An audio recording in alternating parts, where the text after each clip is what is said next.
Hi, this is Donald, and this is HIV status data entry in AIRS Part 2, Automatic Status Updates from CTR Results.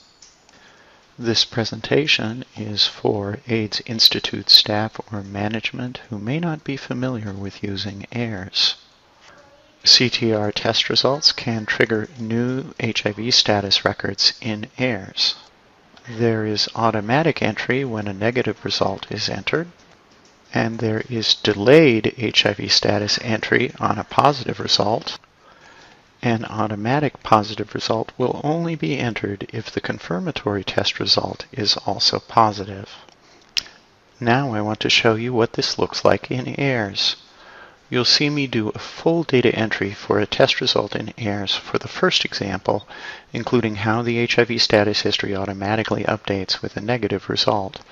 That way, you can see all the steps for entering a standard CTR test record, including all the different data that is captured. After that, in the interest of time, I will skip all the data entry details and simply demonstrate an automatic positive update. So here I am in AIRS, and I'm going to enter a test result through the CTR module. But first I want to look at the status history of our sample client as it currently stands. I'm going to pull up my client, the sample person, and now pull up her HIV status history. So here is the HIV status history for our sample person as of the end of the last video. And I just want to repeat the information that as a matter of quality data management, that AIRS has no way to store or display that this January 1st, 2014 negative status was self-reported and entered manually from a specific contract intake. The focus of this video, though, is going to be on showing how adding a test result to the CTR module will automatically add a record to this history. So I'm going to go to the CTR module, which is located under Services. And I pick Counseling and Testing and Referrals. Before I can enter an actual test result, I have to add the pretest information. The pretest information is required before I can enter a test result, and it includes information on client risk and also services delivered during the testing encounter. You will see as I enter there's a wide array of information which presumably could be associated with either the test or even the status that results from the test. The test has a date. It has a staff person, it has a site, and it has a program. It should be noted that worker, site, program, and date are standard components of most service records in AIRS. Each testing record has to have at least one service which is going to be stored as part of the testing encounter, and I like to pick HIV rapid test. And if it looks like I am breezing unrealistically through this, I am. I've edited out a lot of the little details of the data entry in the interests of time. Now I'm going to proceed to the risk data. Our client has sex with men. She has sex while intoxicated or high. And she's an IDU. She doesn't know if she's had a recent STD.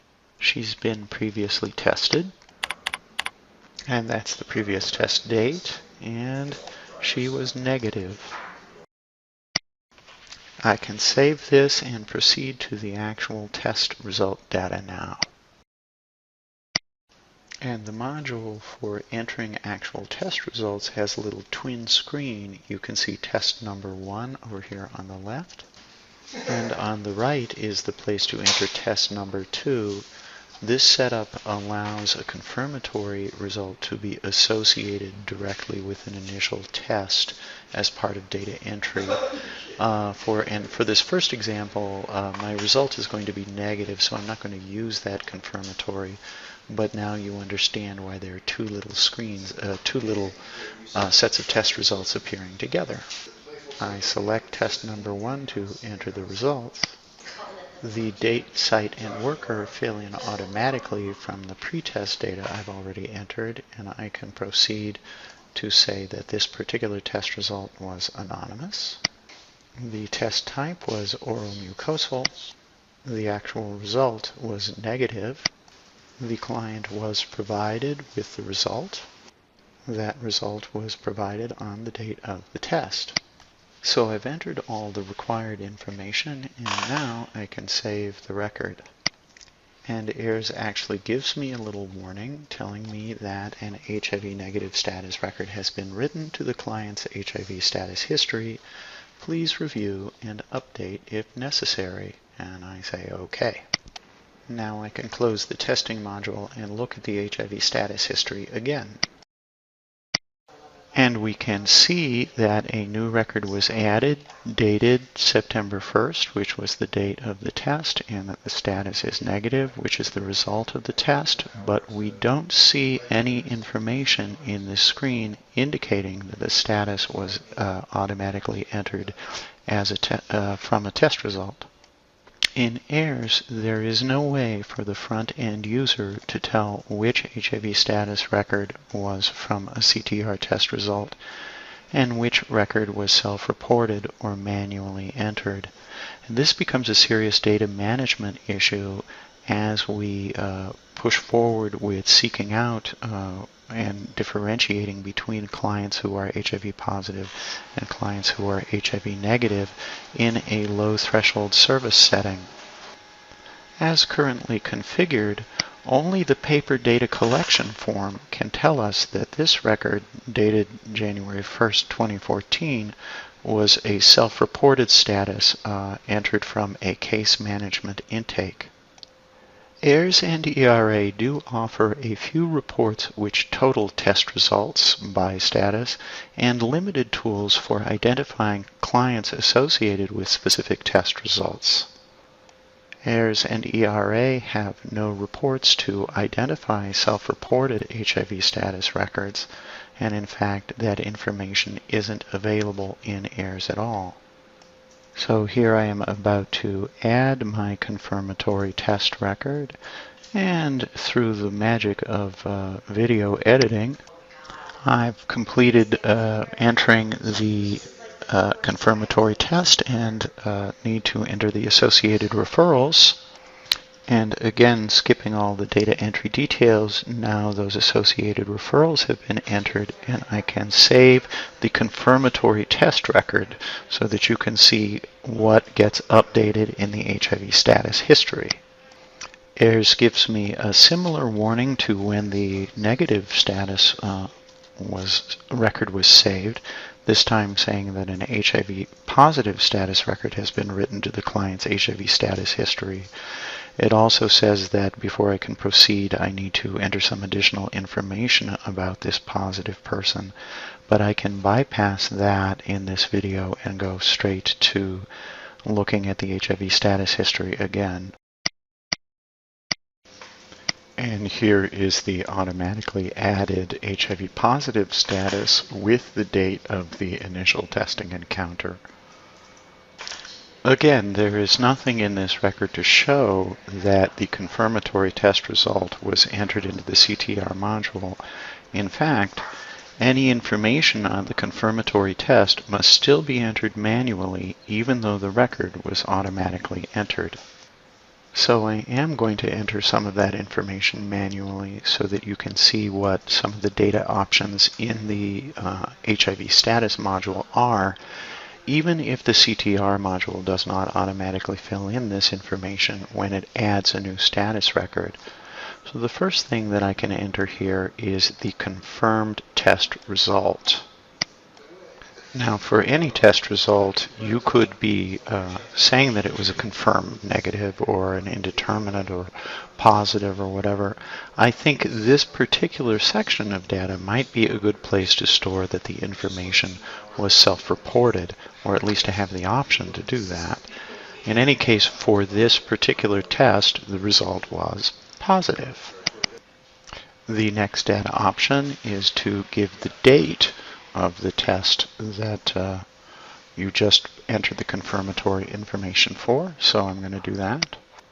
there's a confirmed documentation source, which allows me to say that the information is stored on-site at the agency or off-site. I think this applies more to information on an AIDS diagnosis than to an HIV positive status, but it's available in the HIV status table. And I can actually give a date to that confirmation as well. These additional pieces of information that I just added to the HIV status record were all things in one way or another that were available in the CTR test result, but which did not transfer over.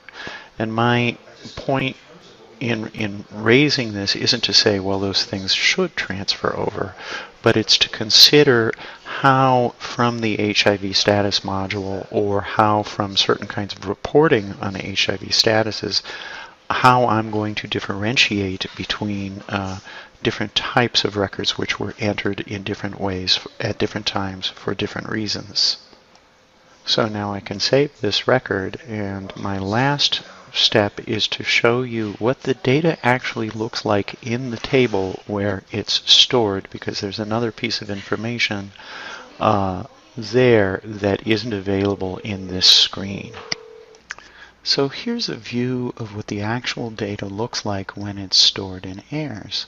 And we can see that over here on the left we have for every record a client ID. Every record has its date.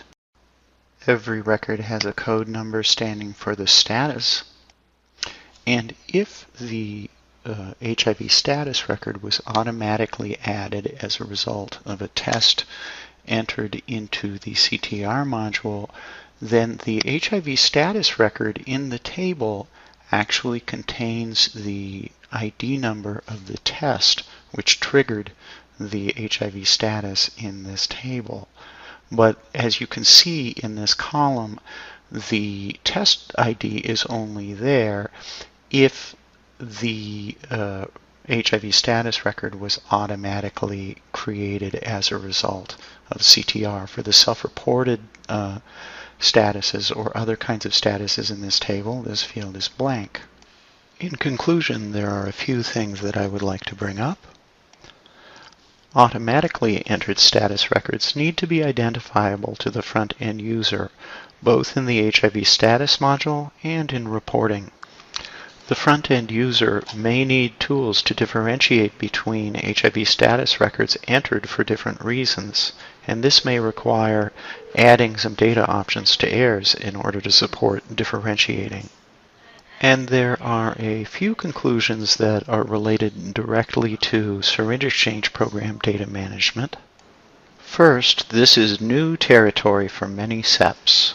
Some CEPs have experience in documenting HIV status for Ryan White or other forms of eligibility, but the scale of tracking HIV status in the High Impact HIV Prevention Initiative just doesn't compare. I don't know how the initiative is going to affect non-syringe exchange prevention programs, but my main concern here is that syringe exchange programs have the tools and information necessary to meet the data standards while preserving the low threshold service delivery model. Until recently, a syringe exchange program could elect to record or not record a self-reported status at intake. Now, information on sero status is targeted in work plans, and services based on sero status are also part of those targets. The High Impact HIV Prevention Initiative is still fairly early in its implementation, and it is not clear what the HIV status data standards will be. But AIRS and ERA lack the tools to assist in supporting any standard for HIV status other than hard documentation. So that's my presentation. I do plan on making one additional presentation where I show you what the information in the HIV status table looks like at 4 different agencies with CEP contracts. But that's part 2 of this series, and thank you for watching.